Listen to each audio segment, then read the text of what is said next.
Merci, Monsieur le Ministre. Nous concluons une mission sur les risques psychosociaux. Je vous épargnerai le récit des difficultés que nous avons rencontrées pour pouvoir mener à bien cette mission qui a commencé il y a déjà assez longtemps. Au fond, nous sommes assez heureux de pouvoir vous entendre sous votre double casquette, si j'ose dire, même si traditionnellement, la question des risques psychosociaux relève du ministre du Travail, mais il est évident que nous sommes aussi intéressés de savoir si vous avez des propositions ou des réflexions en matière de santé, de façon plus spécifique, pour faire face aux situations de fragilité que rencontrent un certain nombre de salariés. Vous le savez, peut-être,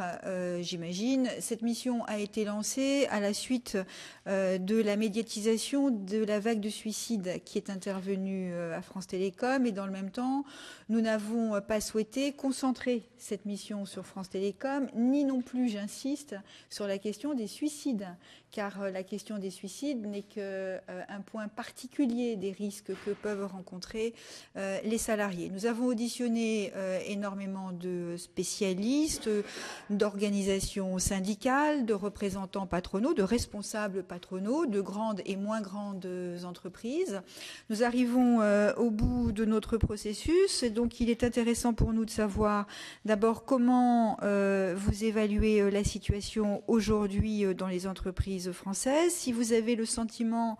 que les événements dramatiques de Renault d'abord, de France Télécom ensuite, ont pu contribuer et dans quelle mesure à une prise de conscience des difficultés qui existent en la matière dans notre pays. J'évoque ce point parce que nous sommes ici un certain nombre,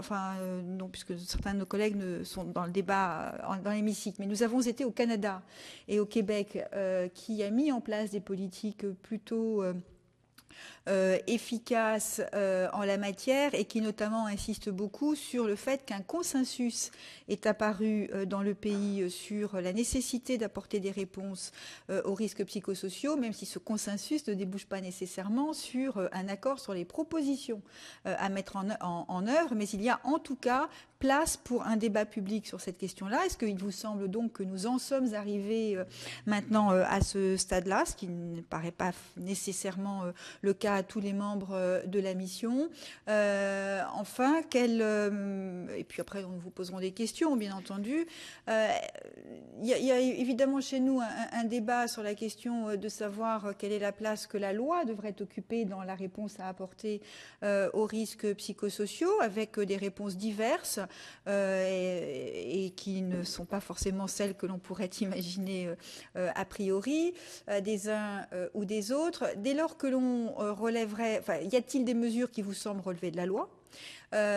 S'il y a des mesures qui ne vous semblent pas relever de la loi, vous semble-t-il possible pour le gouvernement d'engager une politique de pression, d'impulsion qui permettrait de faire évoluer la situation? Je termine avant de vous donner bien entendu la parole, Monsieur le Ministre,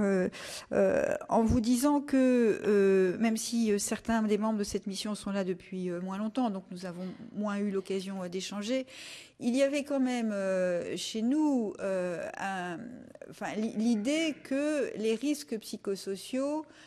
étaient pas toujours, mais pouvaient être liés à l'organisation du travail, et que c'était ça le point difficile, le point dur en quelque sorte, auquel nous avions à répondre quand on identifie des problèmes particuliers personnels. Il y a des mesures personnelles à mettre en place. Lorsque l'on renvoie à des modes d'organisation du travail, on voit bien qu'on est sur d'autres schémas. Et donc, c'est intéressant pour nous de savoir quel regard vous portez sur ce diagnostic qui a été porté par plusieurs des intervenants venus devant nous et qui est celui que font d'ailleurs un certain nombre de membres de la mission. Voilà, Monsieur le Ministre, vous avez sur la parole pour le temps que vous jugerez utile, aussi longtemps que vous le souhaitez, par principe. Nous attendons avec intérêt vos observations, et puis je suis certaine qu'il y aura ensuite des questions ou des réactions à ce que vous aurez dit.